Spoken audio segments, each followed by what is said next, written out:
Question number 53 in Indology. What are Shruti and Smriti literatures? You wanted to know what is Shruti and what is Smriti? Yes. Right? Okay. Shruti literally means to hear. Smriti means to remember. These are the literal meanings, but the literature is categorized as Shruti and Smriti.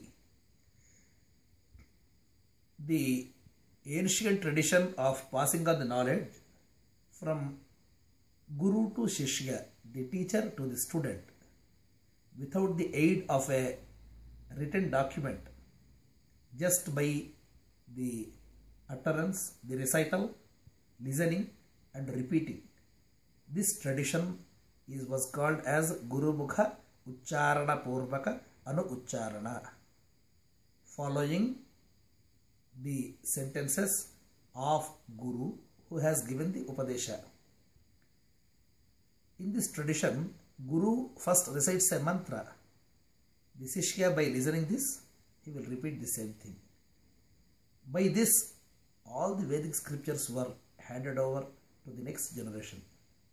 Hence, this term Shruti refers to the Vedic literature, especially the core texts such as the Samhita, Brahmana, Aranyaka and Upanishads of every Veda. Rigveda, Yajurveda, Samaveda, Atharvaveda, along with their ancillary texts, are referred as Shruti Granthas. Next comes the Smriti Grantha.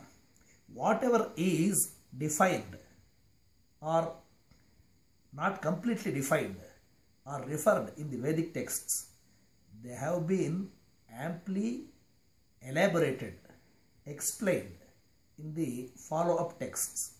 These are known as Smriti Granthas. Smriti Granthas are the works of famous sages.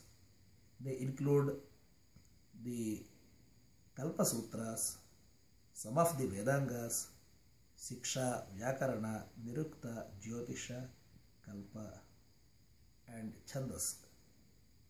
For these Smriti Granthas, we have got the lineage which is available so that the work can be traced to the proponent of a particular text. And of course, the Dharma Shastra Granthas are also known as Smritis, such as Gautama Smriti, Yajnavalkya Smriti and many other texts to name. So these are the Smriti Granthas. When you compare Shruti Granthas to Smriti Granthas, in the hierarchy, Shruti Granthas occupy the topmost slot and the Smriti Granthas are subsidiary. This is the relation between Shruti and Smriti Granthas. Jai Guru.